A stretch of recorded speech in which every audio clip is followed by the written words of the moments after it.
And so on to section number 2 we go for the boys in the 1600 meters Varsity Red Finals.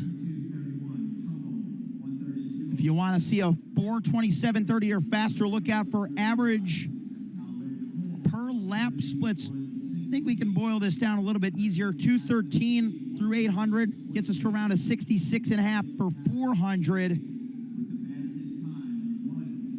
And of course, 33 and change per 200. They're going to go fast. Second section underway. Number 1, Ryan Schmidt. 2 is Deagan, Hopkins. 3, Chiesara, 4, Jack Gossett. Scott Kelly wears 5. Jason Orban is 6. Eric Beswick, 7. Brian Seymour, 8.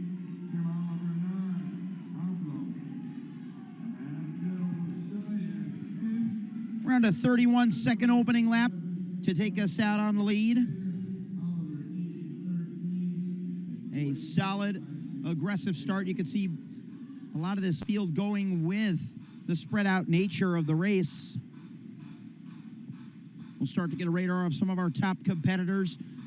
Most of this field seated outside of the top 430 seatings. But it looks to be George School's Deagan Hopkins to take us through in 64. That's good. They're right on pace. That group you see top left, they were just taking some stride outs on the turn. They'll be in the third heat. We've also got Jason Sarnicola of St. Joseph by the Sea running in second. He's right there behind our leader. Having a great effort thus far. With Oliver Eaton of Greenwich in third. Got to be below 139 to stay on that 33-second pace, and they're right at it. Very nice pace-setting job effectively for the field by Deagan Hopkins of George School. Looking to see what he's got in him as he continues on the front. He's trying to build a gap on Sarnicola as they approach the halfway point. Hopkins, the junior from George School.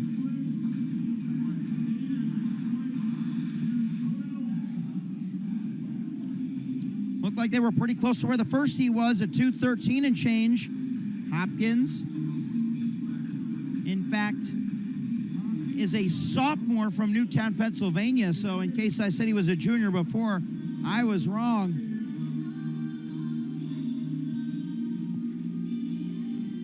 Let's see what he's got.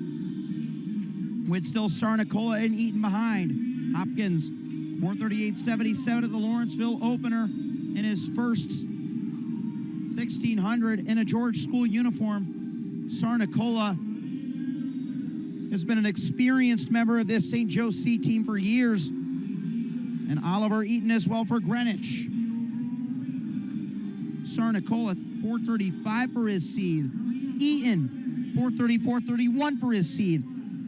All three of them with a chance to break 4:30. And if they can keep the pace hot, and they'll have a chance to beat Calvin Howard's time. Let's see what last 400 they'd need. This is going to be tough. They need a sub 65. But Hopkins with another slight breakaway. Hopkins, Sarnicola, Eaton, and Lincoln Steiger of Westfield running in the number 4 position, just off of screen. Sarnicola and Eaton trying to work together to get back.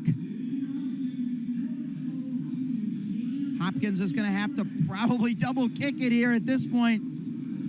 No going back as Eaton moves into second for Greenwich. Pennsylvania, Connecticut, and New York City, followed by New Jersey. 4 different states in the top 4 spots. And there goes Hopkins with his final long sprint to the line. He needed a 31 closer as he hit the bell. and a 4:12 with 100 to go. He's really starting to kick it in, but the ghost of Calvin Howard will not be easy to beat. It's going to be close. Deagan Hopkins to the line, 4:27 high. Will just miss the winning time, 4:28.11. He will be your number 2 runner in the standings after that. What a run by Deagan Hopkins from wire to wire.